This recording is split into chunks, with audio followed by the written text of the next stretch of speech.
Hi hello friends, welcome to ആക്കിലാസ് world. ഇന്നൊരു Arabic പുലാവാണ് ഉണ്ടാക്കുന്നത്. കുക്ക് ചെയ്യുന്ന എൻ്റെ ഹസ്ബൻഡാണ്. ഞാനൊന്ന് എക്സ്പ്ലെയിൻ ചെയ്യാം. ഇതിന് ആവശ്യമായ സാധനങ്ങൾ ഒരു ക്യാരറ്റ്, 2 സവാള, കുറച്ച് ക്യാബേജ്, 2 തക്കാളി, ഒരു 4-5 പച്ചമുളക്, മല്ലിയില, പുതിനയില, ഉരുളക്കിഴങ്ങ്. പച്ചമുളക് എരിവില്ലാത്തതാണ് എടുത്തിരിക്കുന്നത്. കറുകയില, ഒരു 4 തക്കോലം, ഒരു 7-8 ഏലക്കായ, പട്ട, ഗ്രാമ്പു. ഇതിപ്പോൾ ചൂടായ എണ്ണയിലോട്ട് ഇട്ടിരിക്കുന്നത്. എണ്ണ ഒരു 100 ഗ്രാം എടുത്തിട്ടുണ്ട്. സൺഫ്ലവർ ഓയിലാണ് എടുത്തിരിക്കുന്നത്. വെളിച്ചെണ്ണ ഉപയോഗിക്കരുത്.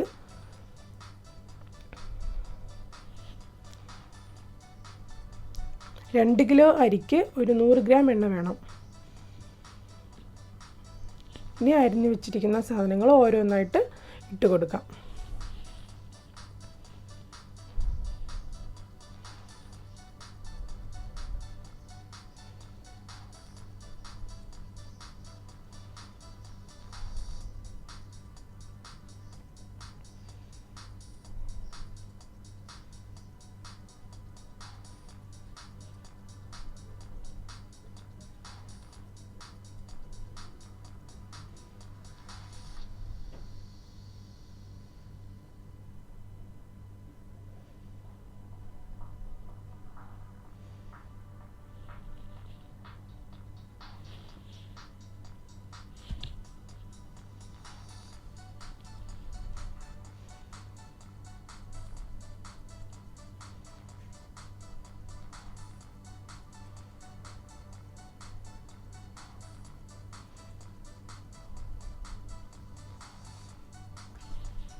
അപ്പോൾ ഇതൊന്ന് വഴണ്ട് വന്നപ്പോൾ അതിലേക്ക് വെള്ളം ഒഴിച്ചു കൊടുക്കണം. വെള്ളം നമ്മൾ എടുത്ത അരിയുടെ ഇരട്ടി. 1 കപ്പ് അരിയാണെങ്കിൽ അതിന് 2 കപ്പ് വെള്ളം വേണം.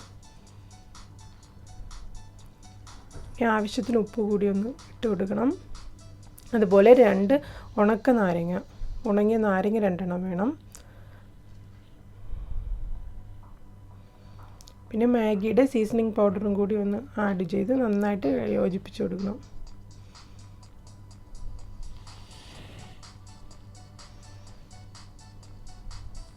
ഇതൊന്ന് തിളച്ച് വരുന്നവരെ ഒന്ന് വെയിറ്റ് ചെയ്യണം.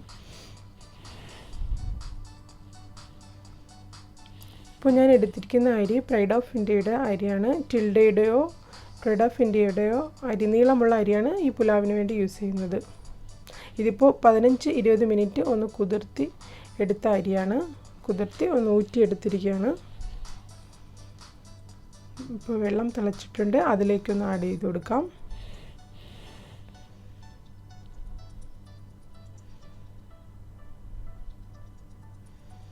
കുറച്ചൊന്ന് വെള്ളം വറ്റി വരുന്ന സമയത്ത് ഒന്ന് ഇളക്കിയിട്ട് കൊടുക്കണം.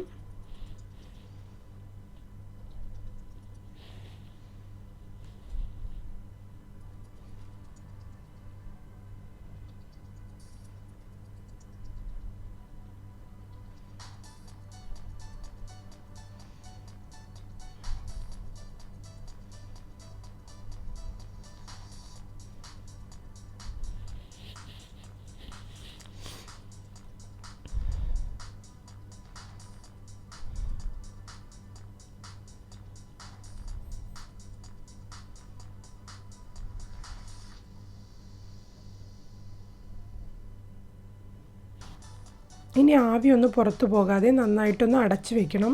ഇപ്പോൾ ഫോയിൽ പേപ്പർ യൂസ് ചെയ്താണ് അടയ്ക്കുന്നത്. ഇനി കട്ടിയുള്ള എന്തെങ്കിലും ഒരു പാത്രത്തിൻ്റെ അടിയിൽ വെച്ചേക്കണം. ഇനി ഒരു 20-30 മിനിറ്റ് തീയിലൊന്ന് വെച്ചേക്കണം. ഇപ്പോൾ നമ്മളുടെ അറബിക് പുലാവ് റെഡി ആയിട്ടുണ്ട്. ഇതിൻ്റെ കൂടെ ഞാൻ എടുത്തിരിക്കുന്നത് ടൊമാറ്റോ ചട്നിയും ഷേരി ഫ്രൈയുമാണ്. നമുക്ക് ഡ്രൈ ആയിട്ടുള്ള മീറ്റോ ഫിഷോ ഏതാണെന്ന് വെച്ചാൽ യൂസ് ചെയ്യാം. ഈ വീഡിയോ ഇഷ്ടപ്പെട്ടെങ്കിൽ ലൈക്ക് ചെയ്യുക, ഷെയർ ചെയ്യുക, സബ്സ്ക്രൈബ് ചെയ്യുക. Thank you for watching.